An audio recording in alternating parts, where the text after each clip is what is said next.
Psychotic Australian murderer Katherine Knight made international headlines in 2000, after police found a grisly murder scene in a suburban house in the Hunter Valley north of Sydney, Australia, where John Price had been stabbed 37 times, his body flayed, and the skin suit hanging from a meat hook on the living room door.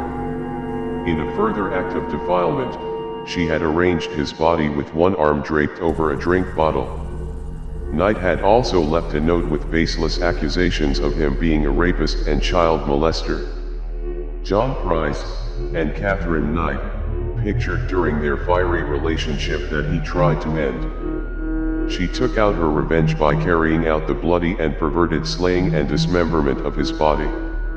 Officers, who later had to undergo counseling because of what they witnessed, entered the kitchen where they found baked potatoes and pumpkin in the oven and a still warm pot with Price's head floating in it with cabbage and zucchini.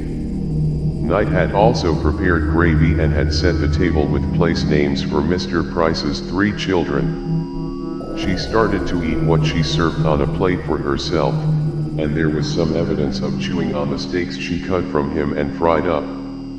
It was thrown out in the backyard.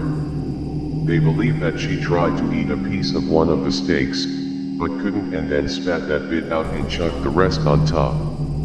It was at this house in the New South Wales Hunter Valley that Katherine Knight carried out her final murderous act of revenge on February 29, 2000, stabbing John Price 37 times, dismembering him and cooking up his body parts.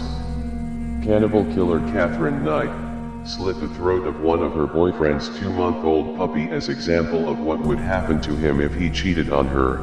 Crime scene photograph of the kitchen in John Price's house where police found his head in a pot of vegetables, gravy, and with place names set for Price's 3 children at the table. When John Price threw Knight out of his house and took out an AVO against her, he told his co-workers that if he didn't turn up for work the next day, it's because she would have killed him. He was right.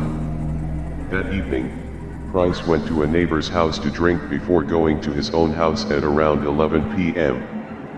Knight went to Price's house and woke him, and the couple had sex, after which he fell asleep.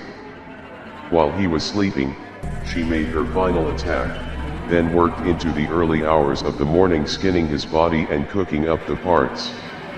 She left a blood-stained note on his body which was covered with small pieces of his flesh. Police arrested Knight, who they found unconscious in her house after swallowing pills. She later claimed she remembered nothing of the gruesome murder.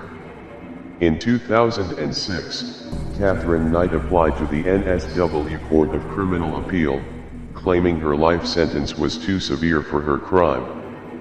Psychologists who examined Knight during her sentencing said she suffered a borderline personality disorder, one claiming the killing and dismemberment of Price was simply premeditated acts of revenge and perverted pleasure derived from her grossly violent fantasies.